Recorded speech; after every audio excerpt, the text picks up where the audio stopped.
et bienvenue sur Anastake Blog. Aujourd'hui, nous avons proposé comment créer des effets spéciaux sur vos images en utilisant le logiciel très connu bien sûr Adobe Photoshop. Bon, on va commencer. Là, bien sûr, vous pouvez constater, j'utilise la dernière version Photoshop CS3 Extended, interface anglaise, mais vous n'allez vraiment pas avoir de problème à appliquer les leçons, plutôt parce que c'est clair quoi. Bon, nous allons commencer maintenant. Sur cette image, maintenant, nous allons appliquer quelques textures, quelques balances de couleurs pour avoir un résultat enfin, intéressant. Premièrement, nous allons commencer par la balance couleur. Donc, soit que je peux écrire en un calque individuel, sinon je vais aller vers Image, Adjustments, Color Balance. Je vais voir. Sinon, le raccourci est CTRL B, bien sûr. Voilà. Ben, il suffit de jouer là sur les couleurs, quoi, afin d'obtenir un résultat qui nous plaît. Voilà. Un cache face. Là, sur le tone, shadow. Là, on fait que ça fait les couleurs changent. C'est un genre de diffusion, quoi. Highlight.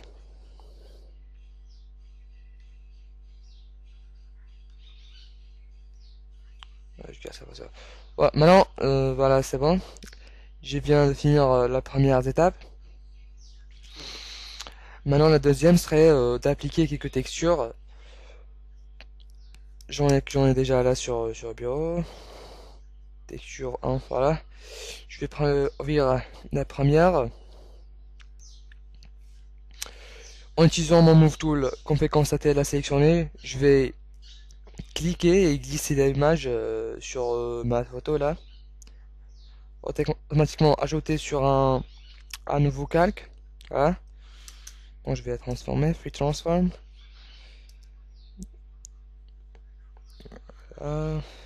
Je vais appliquer sur toute l'image.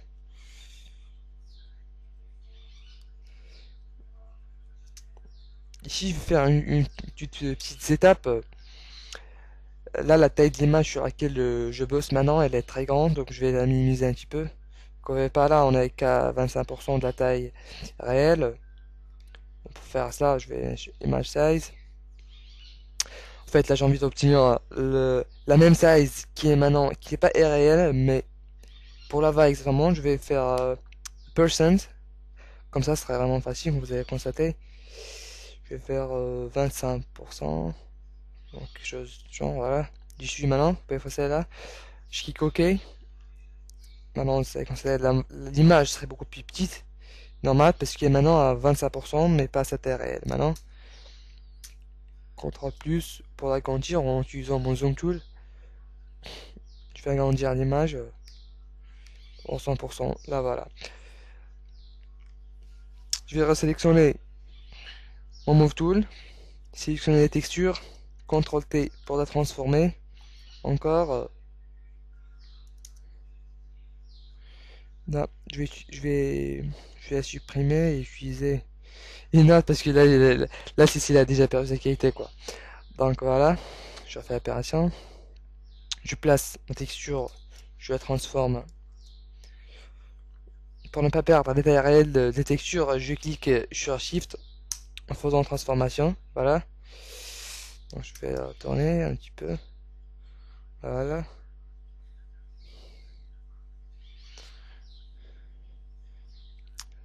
Voilà. Je vais maintenant appliquer en changeant le mode de fusion là vers Multiply. Voilà. J'y suis. Euh, pour, euh, pour supprimer là des parties non désirées au niveau du visage, autre place, il suffit d'utiliser la gomme et supprimer. Je vais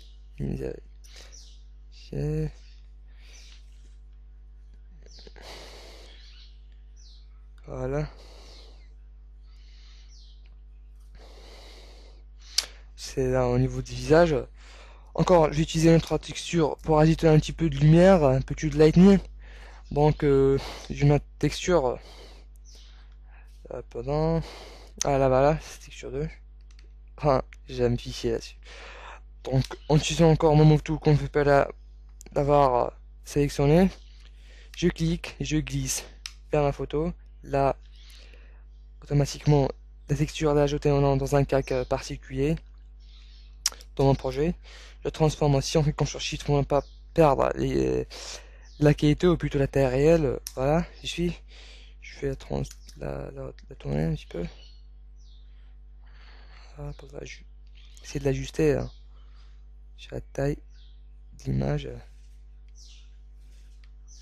Ok, là aussi je vais changer le mode fusion vers soft light. Oh, voilà. Vous savez quand c'est là, avant et après, nous avons ajouté un petit peu de lightning quoi. Bon, pour avoir plus de lightning, je vais jouer aussi sur les niveaux. Voilà.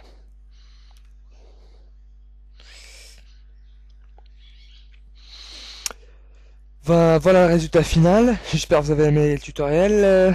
Et à la prochaine leçon. Merci.